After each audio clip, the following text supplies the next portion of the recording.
Vous l'avez certainement remarqué, il a fait son grand retour. À l'approche de Pâques, les lamala sont de nouveau présents sur les étagères des boulangeries. Sa réalisation commence bien en amont de la fête et nécessite une bonne organisation. En effet, ce biscuit est préparé en plus des produits habituels de la boulangerie. On commence à partir de mi-mars et puis jusqu'à ce qu'on n'en ait plus. Je fais une certaine quantité et puis une fois que j'en ai plus, bon, j'en vends beaucoup le jour de vendredi saint et puis le samedi encore. Après le vendredi saint, j'en vends beaucoup là. Par jour, bon, je commence le matin, il faut environ 3 heures, 3h30 temps pour les faire et j'en fais 70 en une seule fois, ce qui fait à peu près 4, 8, 12, 160 œufs à chaque fois, quoi. Donc j'ai passé à peu près 1000 œufs. D'un boulanger à l'autre, les recettes présentent de légères différences, souvent issues d'une transmission familiale. La recette, c'est encore la recette de mon père. Alors il y en a beaucoup qui mélangent, qui séparent le blanc des jaunes. Moi je fais comme une génoise.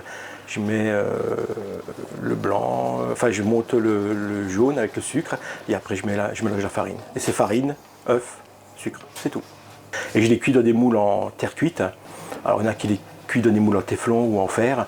Moi je trouve que la moule à terre cuite c'est mieux parce que la chaleur elle rend beaucoup plus, c'est beaucoup plus doux la cuisson que les moules en ferraille ou en téflon. Cependant, ces moules en terre cuite, utilisés pour leur fabrication, peuvent parfois présenter quelques inconvénients.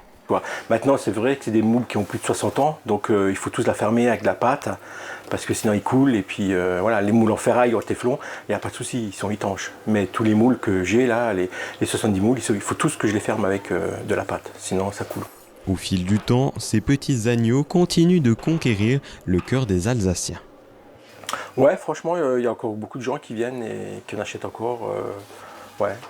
On dit toujours que c'est en perte, mais non, nous c'est toujours pareil.